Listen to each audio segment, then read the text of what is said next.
Josef Jiří Kolár was a Czech actor, writer and theatre director. Born in Prague in 1812, he studied philosophy, natural science and philology at Charles University. However, he became fascinated with the theatre, first acting as an amateur in 1837. In 1834 he married actress Anna Marta Manetinská, the two having one daughter. In 1862 he became director of the Czech Provisional Theatre, a post he held with a 2-year break until 1873. In 1881 he was appointed as literary manager for the Czech National Theatre. He died in Prague in 1896 of pneumonia. As a writer, Kolár was the author of many historical fictions, yet his one fully fantastic novel, Hellspawn, is somewhat forgotten. First published in 1853 in the Lumiere magazine, it was published in book form in 1862. The book begins by describing an old abandoned house in Prague, covered in faded allegorical images, which everyone shuns, especially at night, due to it having one's house the alchemist Giovanni Scotta said to be in league with the devil.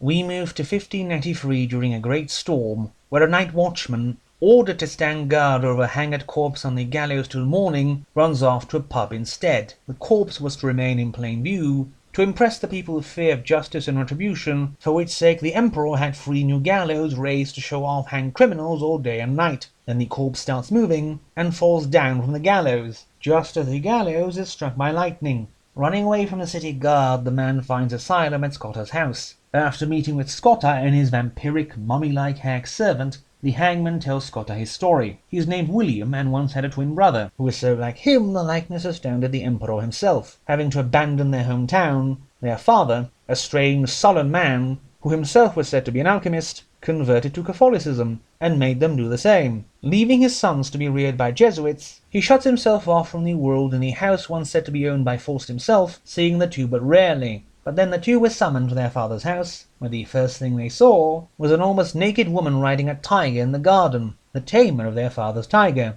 Their father tells them he is dying, and demands they remain inside the house for a year, not leaving it after his death, before going off to bathe for 1 year and a day in the river Jordan. However, after the beautiful tiger tamer embraces the both of them for the night, at once William wakes up with the woman gone and his brother murdered, which is how that whole hanging thing came about. But Scotta is interested solely because as one hanged, William can help him find the fabled Mandragora. When meeting with several initiates, William attacks Imperial Chamberlain Lang, who was one of the executors of his father's will, suspecting him of his brother's death. But all this tussle is ended when the alchemist Emperor Rudolph II views the boy himself, and convinced he is an incubus, commands Scotta to keep him safe from the Inquisition. Now Lang had indeed orchestrated the whole affair, to seize the treasures in Faust's house. Lang, who has seized these for himself, later sees lights in Faust's house and finds William there, which makes him search the grave where William was supposed to be buried and finds it empty. Now, because William helps Emperor Rudolph pull up a Mandragora, which is a special type hinting at the innocence of the one who had been hanged, because of the connection between Mandragoras and the bodily fluids from the bodies of hanged criminals, Rudolph wants to investigate the murder of William's brother,